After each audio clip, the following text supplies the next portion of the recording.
कभी कभी हम जाने अनजाने में कुछ ऐसी गलतियां कर जाते हैं जिनका पछतावा हमें फिर बाद में होता रहता है। जब हम गलतियां करते हैं तब हम इस बात का बिल्कुल भी पता नहीं रखते हैं। इस गलती से हमारे जीवन में आगे चलकर कोई प्रभाव भी पड़ सकता है। कभी कभी हमारी ज्यादा अच्छाई भी हमारे दुख का कारण बन जाती है।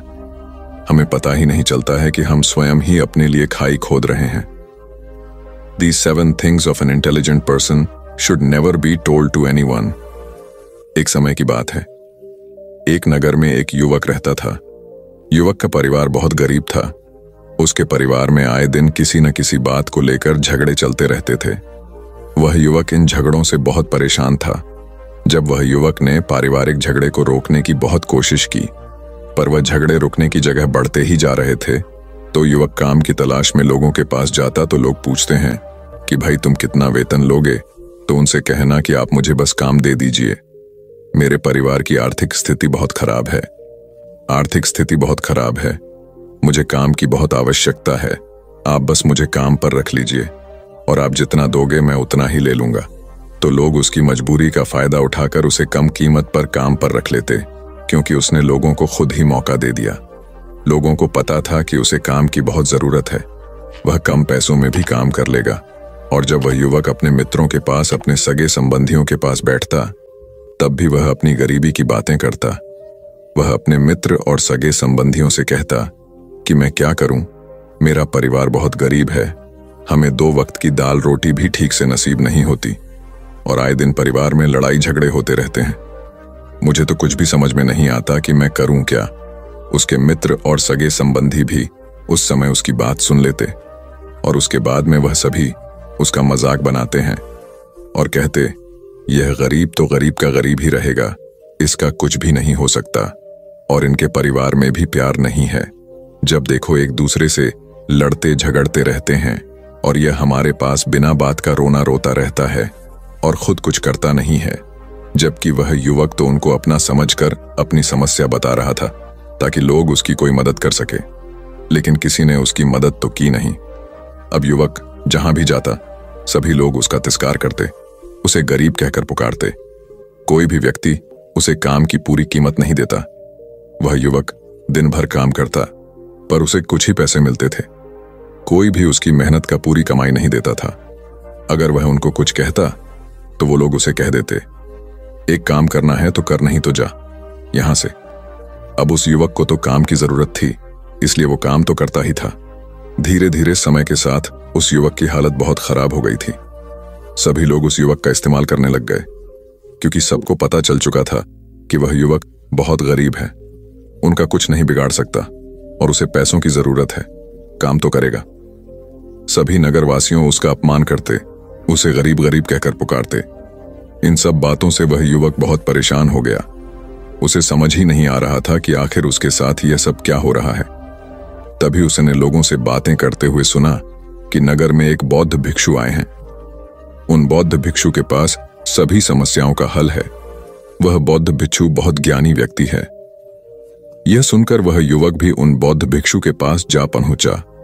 वह युवक बौद्ध भिक्षु के पास जाकर उन्हें रोता हुआ बोला कि महाराज, सभी लोग मेरे साथ ऐसा क्यों करते हैं? तभी उस युवक की बात सुनकर बौद्ध भिक्षु ने पूछा कि क्या हुआ बालक? तभी वह युवक जोर जोर से रोने लगता है और रोते रोते अपनी सारी बात बौद्ध भिक्षु को बताता है और उनसे कहता है कि महाराज, सभी लोग मुझे गरीब गरीब कहकर पुकारते हैं, मेरा मजाक बनाते हैं और कोई भी मनुष्य मुझे अपनी मेहनत की पूरी कमाई नहीं देता है। मैं उनके खेतों में पूरे दिन काम करता हूं और वह मुझे बहुत कम पैसे देते हैं। मेरे दोस्त और मेरे मित्र भी सारे मेरा मजाक बनाते हैं। वह बौद्ध भिक्षु उस युवक की सारी बातें बड़े ध्यान से सुनते हैं और उससे पूछते हैं कि सभी नगरवासियों को इस बात का कैसे पता चला कि तुम बहुत गरीब हो और लोग तुम्हें पूरे दिन काम करने के बाद भी इतना कम वेतन क्यों देते हैं? बौद्ध भिक्षु की बात सुनकर युवक बोला कि दरअसल महाराज, मैंने ही नगरवासियों से हमदर्दी पाने के लिए उनसे कहा था कि मैं बहुत गरीब हूं, मुझे आप काम पर रख लीजिए, जो आप दोगे मैं ले लूंगा। यह सुनकर वह बौद्ध भिक्षु बोले, इसमें लोगों की क्या गलती है? अगर नगरवासी तुम्हारा मजाक बनाते हैं तुम्हें कम वेतन देते हैं तो इसमें तुम्हारी गलती है। तुम ही ने उन लोगों को बढ़ावा दिया है। तुम्हें कुछ बातें सिर्फ अपने तक ही सीमित रखनी चाहिए थी, लेकिन तुमने तो वह बातें सबको बता दी। बौद्ध भिक्षु की बात सुनकर वह युवक उनके पैरों में गिर गया और उनसे बोलने लगा कि महाराज, मैं अब क्या करूं? आप मेरी इस परेशानी को दूर करो। युवक की बात सुनकर बौद्ध भिक्षु बोले, देखो, अब जो हो गया उसे तो वापस नहीं लाया जा सकता है, लेकिन आज मैं तुम्हें ऐसी 7 बातें बताऊंगा जो तुम्हें कभी भी किसी को नहीं बतानी है, सिर्फ अपने तक ही सीमित रखनी है। चाहे फिर वह तुम्हारा मित्र ही क्यों ना हो या फिर कोई सगा संबंधी ही क्यों ना हो, तुम्हें यह बातें किसी को नहीं बतानी है। बौद्ध भिक्षु की बात सुनकर वह युवक बड़ी प्रशंसा से बोला कि बताइए महाराज, वह कौन सी बातें हैं जिन्हें हमें किसी को नहीं बताना चाहिए? फिर बौद्ध भिक्षु ने युवक से कहा कि जो तुम्हें पहली बात किसी को नहीं बतानी चाहिए। पहली बात, अपने जीवन का लक्ष्य, तुम्हारे जीवन का सपना। हम क्या करते हैं? हम अपने सपने को सभी को बता देते हैं कि मैं यह करूंगा, मैं बड़ा होकर यह बनना चाहता हूं। हमें ऐसा लगता है कि लोग सुनकर बहुत प्रसन्न होंगे कि मैं कितना बड़ा आदमी बनना चाहता हूं, लोग मेरी प्रशंसा करेंगे, लेकिन ऐसा होता नहीं है। जब हम अपने सपने को लोगों को बता देते हैं तो हमारे मन में संतुष्टि का भाव जाता है। हम मन ही मन बहुत खुश होते हैं, जिससे हम अपने सपने के प्रति वो जुनून नहीं रख पाते हैं जो हमारे पहले था। जब हम अपने सपने लोगों को बता देते हैं तो उनकी उम्मीदें हमसे बढ़ जाती हैं। वह हमारे ऊपर और भी ज्यादा ध्यान देने लगते हैं, जिससे कभी कभी हम तनाव में भी आ जाते हैं, और फिर यही तनाव हमारे जीवन में असंतुलन पैदा करता है, और फिर हम अपने सपने से, अपने लक्ष्य से भटक जाते हैं। जब हम अपने सपने किसी को बताते हैं तो आपको कुछ लोग तो प्रेरणा देंगे, जिससे आपको आगे बढ़ने में हिम्मत मिलेगी, लेकिन बहुत से लोग ऐसे हैं जो आपको प्रेरणाहीन करेंगे, आपको डिमोटिवेट करेंगे, जिससे आप आपके लक्ष्य से भटक सकते हो। इसीलिए जो भी आपका सपना है उसे पूरा करो, उसके बाद ही लोगों को बताओ।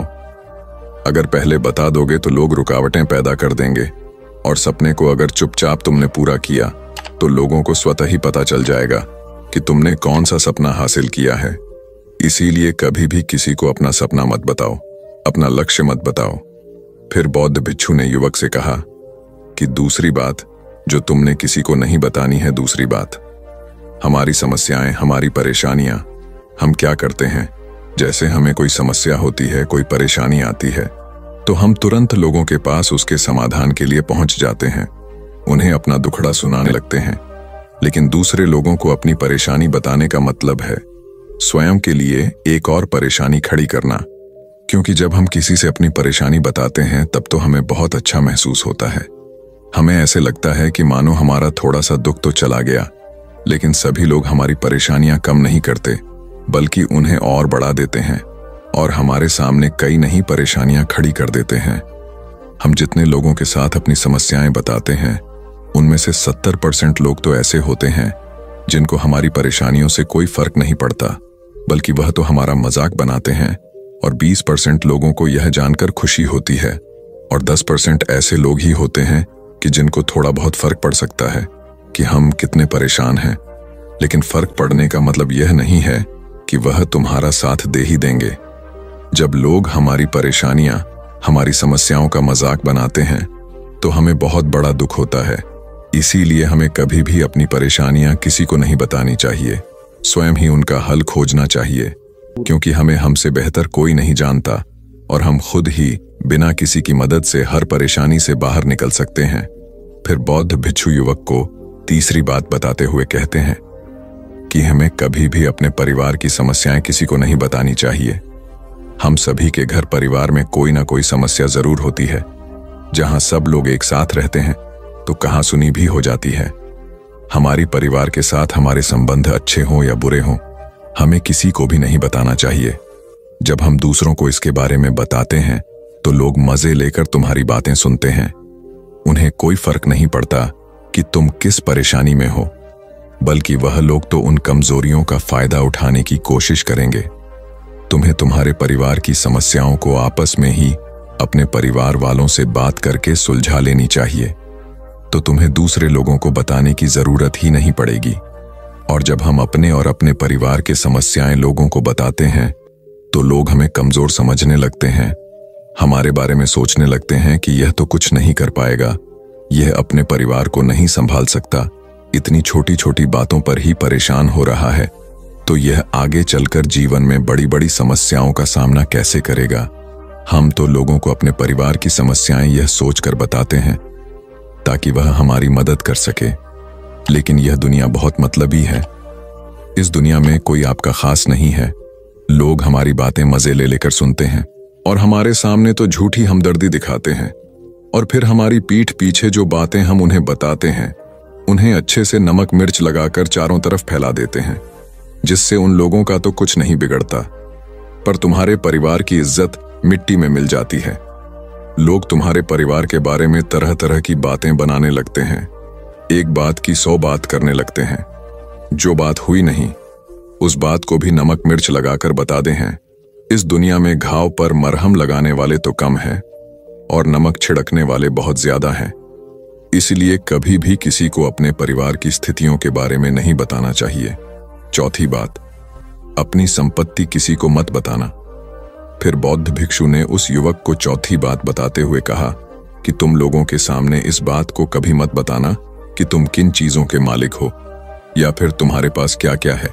तुम तो लोगों को ऐसे ही अपने बारे में बताते हो कि तुम्हारे पास इतने बंगले हैं, इतनी गाड़ी है, इतना धन है, ताकि लोगों को पता चल सके, लेकिन तुम यह सोचकर उन्हें नहीं बता रहे हो कि तुम उन्हें नीचे दिखाने की कोशिश कर रहे हो।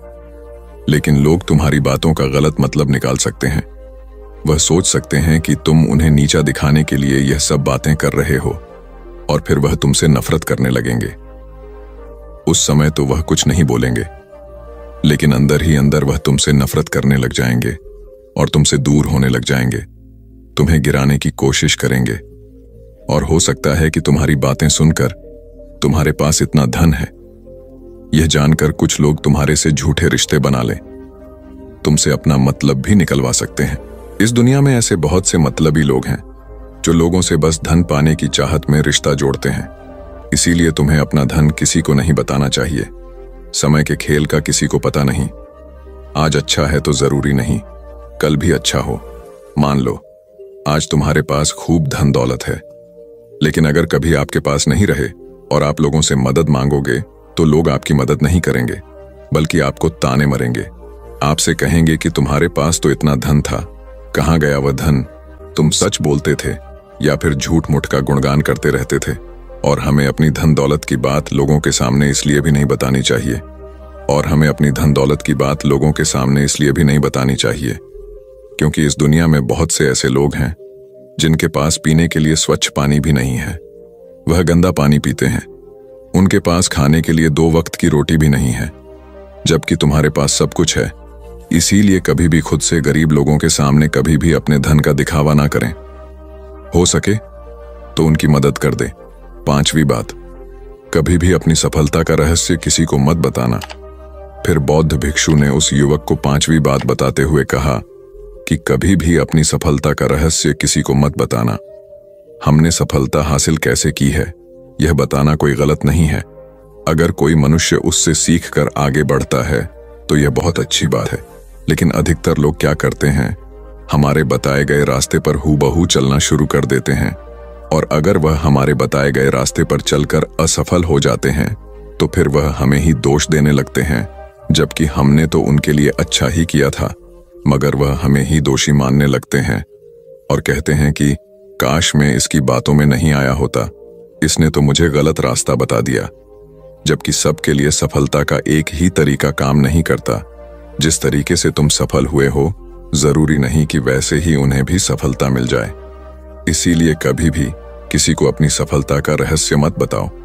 अगर वह मनुष्य सच में ही तुमसे सफलता का मार्ग जाने की कोशिश करे और उस कार्य उसे बहुत लगन हो और वह बहुत दृढ़ संकल्पी हो कि नहीं मुझे तो यह कार्य करना ही है, तो तुम उसे जरूर बता सकते हो।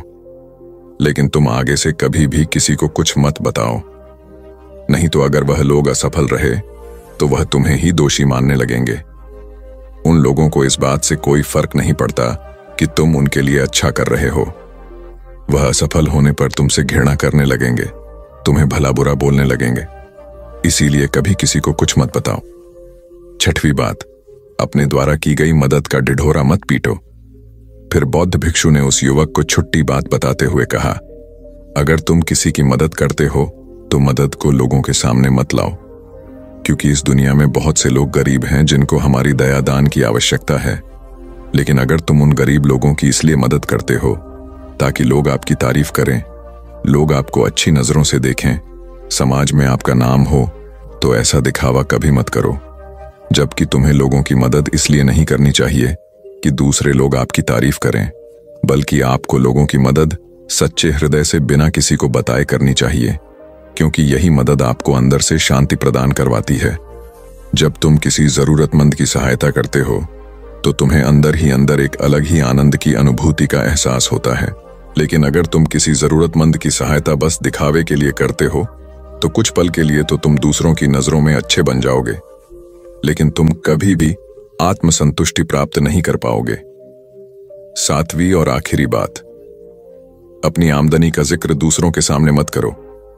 फिर बौद्ध भिक्षु उस युवक को सातवीं और अंतिम बात बताते हुए कहते हैं कि कभी भी अपनी आमदनी का जिक्र दूसरों के सामने मत करो, क्योंकि यह एक ऐसी बात है जिसे हमें हमेशा हमारे परिवार तक ही सीमित रखनी चाहिए।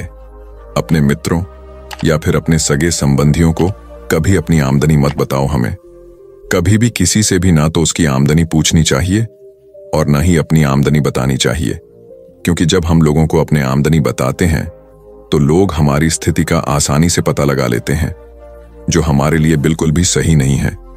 क्योंकि अगर हमारी आमदनी कम होती है और हम लोगों को बता देते हैं तो लोग हमें गरीब समझकर हमसे दूर होने लगते हैं, हमारा तिरस्कार करने लगते हैं, हमें नीचा दिखाने लगते हैं, हमें नीचा समझने लगते हैं, हमारी इज्जत नहीं करते। अगर हमारी आमदनी ज्यादा होती है और हम लोगों से उसके बारे में बता देते हैं तो लोग हमसे मतलब से रिश्ते रखना शुरू कर देते हैं। उन्हें हमसे नहीं हमारे पैसों से मतलब होता है। लोग आपसे इसलिए रिश्ता नहीं जुड़ेंगे आप एक अच्छे इंसान हो, बल्कि वह तो आपसे इसलिए रिश्ता जोड़ेंगे क्योंकि आपके पास धन है। जो लोग आपको पसंद नहीं करते वह भी धन की वजह से तुमसे रिश्ता रखेंगे और तुम्हारे साथ ऐसा बर्ताव करेंगे जैसे तुम उनके लिए बहुत खास हो। इसीलिए कभी भी किसी को अपनी आमदनी मत बताओ, बस इसे अपने और अपने परिवार तक ही सीमित रखें, क्योंकि आपका परिवार ही आपकी तरक्की को देखकर खुश होता है। बाकी तो यह दुनिया आपकी तरक्की को देखकर जलने वालों में से है। युवक बौद्ध भिक्षु की सारी बातें बड़ी अच्छी तरीके से समझ गया और उसी वक्त अपने मन ही मन में यह संकल्प ले लिया कि आज के बाद कभी भी किसी को अपने रहस्य नहीं बताएगा। इसके बाद उस युवक ने बौद्ध भिक्षु को प्रणाम किया और फिर वहां से चला गया। तो दोस्तों, आपने इस कहानी से क्या सीखा? ऐसी बहुत सी कहानियां प्रचलित हैं जिनसे आप बहुत कुछ सीखकर अपने जीवन में आगे बढ़ सकते हैं। तो चलिए दूसरी कहानी के माध्यम से आपको समझाते हैं। कहते हैं कि दुनिया में मन सबसे ज्यादा शक्तिशाली चीज होती है। अगर किसी चीज को तुम पूरे मन से चाह लो तो तुम उसे हासिल कर सकते हो। यह मैं नहीं कहता, यह सभी महापुरुषों का कहना है। लेकिन अगर यह सत्य है, यह सच है, तो हम जो अपने मन से चाहते हैं वह हमें हासिल क्यों नहीं होता है? भाई, कोई भी इंसान अपने मन में तो दुख नहीं चाहेगा, लेकिन वो रहता तो दुखी है। हर इंसान अपने मन से तो कामयाब होना चाहता है, खूब पैसा कमाना चाहता है, लेकिन फिर भी वह कामयाब नहीं होता। भला ऐसा दुनिया में कौन इंसान होगा जो अपने मन में यह चाहेगा कि मैं नाकामयाब रहूं या मैं पैसा ना कमाऊं? सोचने की बात है तो इसमें दो चीज निकलकर सामने आती है। या तो वह महापुरुष गलत थे जिन्होंने ये बात बोली कि मन से चाहे हुई चीज हासिल हो जाती है, या फिर हम गलत हैं। आज की पोस्ट में मैं जो कहानी बताने वाला हूं उसमें आपको एक ऐसा मंत्र मिलेगा। उसे समझने के बाद आपको एक ऐसा मंत्र का पता चलेगा जिससे आप यह समझ पाएंगे कि अपने मन से कोई भी चीज कैसे करवाई जाती है, मन में किसी भी बात का बीज कैसे बोया जाता है। यह इस कहानी से आपको अच्छी तरह से समझ में आ जाएगा और इससे आप यह भी समझ पाएंगे कि आकर्षण का नियम, लॉ ऑफ अट्रैक्शन, कैसे काम करता है। कहानी छोटी सी है लेकिन बहुत ही गहरी है। इस वीडियो को पूरा लास्ट तक देखना तो ही आप अच्छे से इस कहानी का पूरा लाभ ले पाएंगे। तो चलिए कहानी शुरू करते हैं और समझते हैं कि मन का मंत्र, मैन को कंट्रोल, कैसे कार्य। एक बार की बात है एक आदमी के जीवन में सिर्फ दुख ही दुख थे। वह जो भी काम करता, उस बेचारे का वह काम पूरा ही नहीं होता। घर में आता तो घर में क्लेश बना रहता। किसी से कोई मदद मांगता तो कोई उसकी मदद नहीं करता। ऐसा लगता था कि चारों तरफ से उसके ऊपर दुख का पहाड़ टूट पड़ा है। उसे समझ नहीं आ रहा था कि मैं इन दुखों से कैसे पार पाऊं। वह दिन रात यही सोचता रहता था कि अपने दुखों से छुटकारा कैसे पाना है। इसी कारण से वह रात में सो भी नहीं पाता था। उसकी आंखों के नीचे बड़े बड़े काले घेरे बन गए थे, जो इस बात का प्रतीक थे कि वह आदमी कितना दुखी है और कितना चिंतित है। कभी कभी तो उसके मन में आत्महत्या करने के भी ख्याल आते थे, लेकिन अपने परिवार की चिंता करके वह यह कदम नहीं उठा पाता। वह इतना दुखी हो गया कि उसने निर्णय किया कि वह इन दुखों से छुटकारा पाकर ही रहेगा। इसके लिए चाहे उसे कितनी ही मेहनत करनी पड़े, कुछ भी करना पड़े, चाहे अंगारों पर चलना पड़े, लेकिन इन दुखों से छुटकारा हासिल करके रहेगा। ऐसे ही एक दिन उसने अपने मित्र से पूछा कि मैं अपने जीवन को कैसे सुधारें। उसके मित्र ने उसे बताया कि तुम किसी बाबा के पास जाओ। बाबाओं के पास ऐसा मंत्र होता है जिससे सारे दुख मिट जाते हैं, जीवन खुशियों से भर जाता है और धन संपदा भी हासिल होती है। तुम किसी ऐसे बाबा को ढूंढ लो, बस तुम्हारा काम बन जाएगा। उस आदमी के मन में यह बात पूरी तरह से पक्की बैठ गई कि कोई बाबा ही मेरा दुख दूर कर सकता है, और इसीलिए उसे किसी भी बाबा के बारे में पता चलता तो वह उस बाबा के पास पहुंच जाता, उस बाबा को अपनी समस्या बताता और उससे उसका समाधान पूछता और कहता कि बाबा, मैं कुछ भी करने के लिए तैयार हूं, लेकिन मेरी इन समस्याओं से मुझे छुटकारा दिला दीजिए। आप जो कहेंगे मैं वह करूंगा, लेकिन मेरे जीवन को सुधार दीजिए बाबा। उसे कुछ टोने टोटके बताते थे करने के लिए, और बदले में दान दक्षिणा ले लेते थे कि यह टोना टोटका करने के बाद तुम्हारे घर में सुख शांति बनी रहेगी। बस इस टोटके को पूरी विधि के साथ करना। वह आदमी घर लौटकर पूरी विधि के साथ टोने टोटके करने लगा, लेकिन बहुत टोने टोटके करने के बाद भी उसके जीवन में कुछ बदलाव नहीं आया। इसके विपरीत उसका जीवन और ज्यादा दुखी हो गया। जो भी बाबा उसे टोना टोटका देता था, वह बदले में उससे दान दक्षिणा लेता था, जिससे उसका धन भी धीरे धीरे खत्म हो रहा था। इससे उसके जीवन में दुख और ज्यादा बढ़ गया। तब उसे लगा कि बाबाओं के पास जाने से तो मेरे जीवन में दुख कम होने की वजह बढ़ते ही जा रहे हैं, तो मुझे क्या करना चाहिए? बाबाओं के पास जाऊं या ना जाऊं? फिर एक दिन एक आदमी ने उसे बताया कि तुम अपने घर में किसी पंडित को बुलाकर हवन करवा लो। हवन होगा, घर शुद्ध हो जाएगा। कोई भी बुरी ऊर्जा होगी घर में तो वह घर से बाहर चली जाएगी। किसी पंडित को बुलाकर पूरे विधि विधान उसे मंत्र उच्चारण कराओ, हवन कराओ, जिससे घर में सुख शांति आए। उस आदमी के मन में यह बात बैठ गई और उसने एक पंडित को अपने घर पर बुलाकर हवन करवा दिया। हवन अच्छी तरह से संपन्न हुआ। बदले में पंडित ने भी अच्छी दान दक्षिणा ली और उसके बाद वह वहां से विदा हो गया। लेकिन कुछ दिनों के बाद उस आदमी को महसूस हुआ कि उसके जीवन में